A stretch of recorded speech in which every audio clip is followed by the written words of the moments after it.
Good morning, hair YouTubians. How's it going, y'all? Before we get into this video blog, I got two bones of contention to pick with the YouTube in its entirety, or the YouTube thing. One is the fact that my last video was supposed to be like 13 minutes long, and for some reason it got cut off at 8 minutes, and that really kind of pissed me off. But maybe it could be because I'm a computard. I don't know. But and the second thing is that goddamn gray bar. No, just make it optional. Okay, I hate it. It keeps popping up there. I can't read the comments while I'm listening to videos. And no, make it optional, please. Anyways, that's that. But so I was thinking about cutters lately.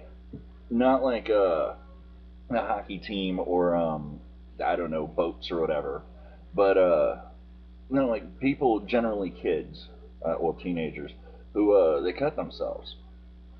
And I'm sure that somewhere here in America there's probably at least one reality TV show, dedicated to somebody making millions of dollars off of other people's emotional turmoil and pain.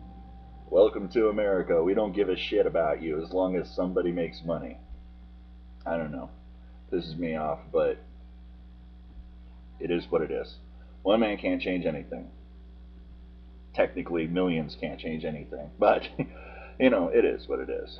So, sorry, I just woke up kind of. Well, no, that's a lie. I had like a half a pot of coffee already. It's just not working. Maybe I should start brewing my coffee with crack. That might work. Anyways, but now cutters, they're not cutting themselves, out of some kind of idea of, oh, I want to commit suicide, but I'm too scared, I'm too much of a coward to actually do it. No, not really. It's more people who, well, I don't know. I think a lot of people have different motivations for cutting. All of it emotional, some of it hidden as logic, but it's not really logic. Yeah, I'm a cutter. I don't cut anymore. I haven't cut for like years. I'd like to say since I was like 13, but no, it's more like for about 3 years. Um, so I don't progress, right? Anyhow, but that's where I got like hundreds of scars from, whatever, all hidden in proper little cutter places. They're fading. They're fading, but I still get embarrassed a little bit, whenever anybody asks me what it's from. The hell can I tell them? You can explain one or two, but you can't explain like 150 of them. So, and I know from my experience, I would cut be out of anger. I mean, I'm really kind of an emotional person, more so than I want to be. I want to be a logical person. I think that if we just eradicated the emotion virus in the human biocomputer, then we would be a hell of a lot more efficient, albeit boring. So whatever, right? But with me, I mean, I get depressed or something, and I get angry at myself because I get depressed because I let myself get depressed or whatever. When I was younger, I would get angry at situations like at home, and well, for example, I mean, I think I've mentioned the ex stepfather a couple of times. He was a real bastard and kind of treated me like a real bastard. Not nearly as bad as a lot of other people have been treated, but I'm not willing to go as far as to say he was a good dad because I could tell you stories, but I'm not gonna. uh, but and the fact of the matter is, here I was, like 10, 11 years old. There's a grown man, the father of the house, and all that other stuff. Powerless. I was completely powerless to do anything about it. I mean, so whatever, I was getting angry because of some injustice, whether perceived or real, and who really knows now. I mean, I couldn't lash out at anything. I mean, I had no power to lash out at anybody or anything. Not at school, not at home. I was just like bound, there in a little bubble of impotence. Not physical impotence, but, emotional impotence. And I got angry about that, angry at myself because I didn't have the power to change anything. And I take that out on myself as sort of a form of discipline. And no, it's not the right way to go about doing things. It may have worked. I mean, I've thought about it before, and it may have helped in some way or another. There are better ways to help that. But I mean, I don't know. And nonetheless, uh, for me, the allure of cutting was in, well, a little bit of the sharp pain that would come with it, which, of course, whenever you feel pain, the human mind releases a certain amount of endorphins. It's not the same thing as like hitting a blunt, but it does kind of make you feel a little better. Again, better ways of doing that, but the big thing for me was seeing the blood, just seeing that very unique shade of crimson dripping, and the occasional drops, kind of spattering somewhere. That was the real. I don't know. It's like it triggered something. You know. I mean, maybe you guys will think, oh, this guy's crazy because he's got like bloodlust or whatever. And no, I don't think I have bloodlust. The jury's still out on whether I'm crazy or not. But I have a very good operating mask of sanity, so I could still exist within, society and whatnot, and act like one of them as opposed to myself, so that way they don't like, lock me up anywhere. But much like serial killers, only I don't serial kill. Maybe I shouldn't have said that with the bloodlust thing. But yeah, but I'm not planning on it. So there's that. But yeah, and I don't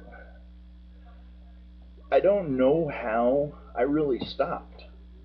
I mean, I guess if you're a cutter and you're looking at this and you're like, how do I stop cutting? I have no advice for you, really, because I've read, stuff as far as how to stop, and a lot of these suggestions seem really good, but they don't really work. Oh, keep a rubber band wrapped around your wrist and snap it, when you're. No, no, it's completely different. Or my personal favorite was put something that matches the color of blood, like, ketchup on your arm. I just felt stupid when I did that. Ketchup does not simulate blood at all, okay? So, yeah, that doesn't work. And I don't even remember the other ones, but I'm sure they didn't work either. I think one of them was like take a permanent marker or something. It's like, what? So you want to take these people who are emotionally upset at themselves and make them do something stupid, right? These suggestions, I feel that those suggestions came more from people who want to mock cutters and not people who actually want to help them, which is pretty much par for the course in society because, I mean, really, for the most part, people aren't very concerned with helping others. There's no such thing as altruism. People are more concerned with, uh, entertaining themselves and with, I mean, I don't know, just entertaining themselves and with the good feeling you get from helping somebody else. I mean, you're gonna give, like a homeless charity or something, $200 for completely altruistic reasons? No. And you may be doing it for good reasons, and it's not a bad thing to do, but you're not doing it just because it's a good thing to do. You're doing it because you want that good feeling inside. You're doing it because you want, God or whatever to see that you are a good person and whatnot. You know, I think that's where humility comes in. But I'm digressing. I think I only got like like 5 or 6 minutes here if I'm allowed to actually post the entire video this time. So we're getting back to cutters. But the thing to remember though is that, well, cutters are not suicidal. Cutters are kind of brutal to themselves. Cutters, it seems like they feel like they're almost kind of empathic, and they feel so much pain, just the ambient pain and sorrow in like a room or an area or something. And as anybody could tell you, emotional pain hurts so much worse than physical. Man, I'll take a shot in the nose as opposed to, having my heart broke any day. But vote if you agree. Or you don't have to vote. I don't know. You don't have to conform. I don't really care. I don't count the votes. But, I don't know. I mean, I think that cutters, because they have a good in-depth knowledge, a detailed knowledge of pain and of damage, physical and emotional, they could probably make, if they get over that, they could probably make good healers of some kind. Whether you're talking healers like doctors or like medicine men or like even priests or psychologists. Maybe some people are worried at the idea of someone with a psychosis or whatever you want to call it, a cutter being a psychiatrist, but then if you think about it, psychiatrists are human, and we're all a little, mentally screwed in some way or another. But yeah, essentially, you know, I don't know. I don't know. I'm here now. What, 11 and a half minutes into this thing? I am realizing that I'm not sure if I actually had a point to this.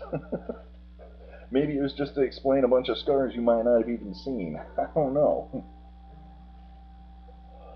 But yeah, I think the important thing is that, to remember with cutters, is that they don't. I mean, it's very helpful and it's very good to talk to people, but it's not such a good thing, in my opinion, to have them in a group, like group therapy type thing, because when cutters get together and start talking about blood and scars and what they used and stuff, I always used to use a disposable razor. I'd take about 5-10 minutes pulling it apart slowly, thinking about it, thinking about how I hated what I had done or what I had become or whatever I had accused myself of, and pick it apart. And one of the reasons I used that is because it was sharp, it was quick, and it was controlled. You see, I mean, because you got the razor there and you cut off the little safety guards, and you're only going to get a cut that's maybe that deep. As opposed to the time I used a box cutter and I got that huge one there, just split right the hell open. Probably needed stitches, but no nationalized health care here, so can't afford it, can die, right? But I didn't die, I don't think. And yeah, but whenever you get cutters together and they talk about stuff like that, the details, it makes them want to cut. So that's something to keep in mind too when talking with cutters about cutting, is that it'll almost always make them want to do it. It's almost like an addiction. Yeah. So I don't know. I guess I've rambled about 5 minutes longer and digressed 3 times more than I really planned on it. And yeah, I guess that's about it. So thanks for watching. Thanks for any input. And we'll see you guys like tomorrow or the next day or something. All right, thanks. Peace out, y'all.